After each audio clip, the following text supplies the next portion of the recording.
I want to end on this one. I want to just tell you that taking care of our staff is one of the best and most important things we can do, because working with troubled youth is stressful and it could really burn a person out. And I know that you're all in this profession for the big paycheck. I know that. That's the part we're supposed to laugh. But the truth is, we love what we do. And I just want to share a story, because sometimes I hear people say to me, Frank, I'm going to help a kid in a residential, but I'm going to put them right back into an environment in their neighborhood that's just going to totally not support all the things we taught. Or I know they're going back to a family that's going to continue to treat them bad. I'm not really making a difference. I don't really feel like I'm doing much. And I want to tell you about, I saw a person speaking, and I really apologize for forgetting his name, but he was an advocate for children and an advocate for recognizing the dangers of child abuse. He's the one that made me realize in our country, we had the ASPCA before we had Child Protective Services. We were protecting animals from abuse before we were protecting children. But he was an adopted child. Him and his brother were adopted by two of the most sadistic and sick people I've ever heard of. This man talked in this lecture about sadistic torture. I mean, having his head pushed into a toilet until he was unconscious. He was beaten so badly that he was blind in one eye and deaf in one ear. He made the mistake one year of telling a teacher that his parents were abusing him. And the Child Protective Services came out, and that was the worst beating he ever got after that. And he learned after that, keep your mouth shut. And this guy had written 7 books, and he was on this lecture circuit. So at the break, I went up to him, and I said to him, I got a question for you. You had this horrific life. You were tortured and beaten. I want to know how do you recover from that to the point where you're a lecturer, you have 7 books?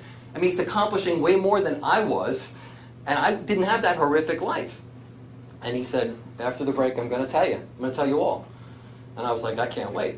And this is the story that he told. He says, guys, don't ever minimize the impact you have on the kids that you're working with.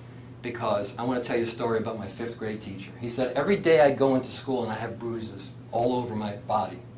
But I learned to keep my head down and not to be noticed. One day, the bookmobile came to the school, and everybody went out to the bookmobile, but this guy, this lecturer, when he was in 5th grade, he stayed in his seat, and he said, no, I don't want to go. I don't want to go to the bookmobile. Because he really just wanted to keep a low profile. He was terrified and traumatized. And his teacher went over to him, his name was Bill, and she put her arm around Bill and said, come here. We're going to go to the bookmobile together, okay? And we're going to pick out a book, and I'm going to buy it for you. So he said, okay. So he went with her to the bookmobile, and he picked out this book, The Swiss Family Robinson. He went home, and he read this book about this family that's shipwrecked on an island and about this tree house that they made. And he said, for the years that followed, he endured horrific beatings at home. But the thing that got him through it was, in his mind, he would go back to this treehouse and this island, and he would endure it, and it would get him through. And he said, that teacher saved my life. That teacher saved my life. She didn't realize it.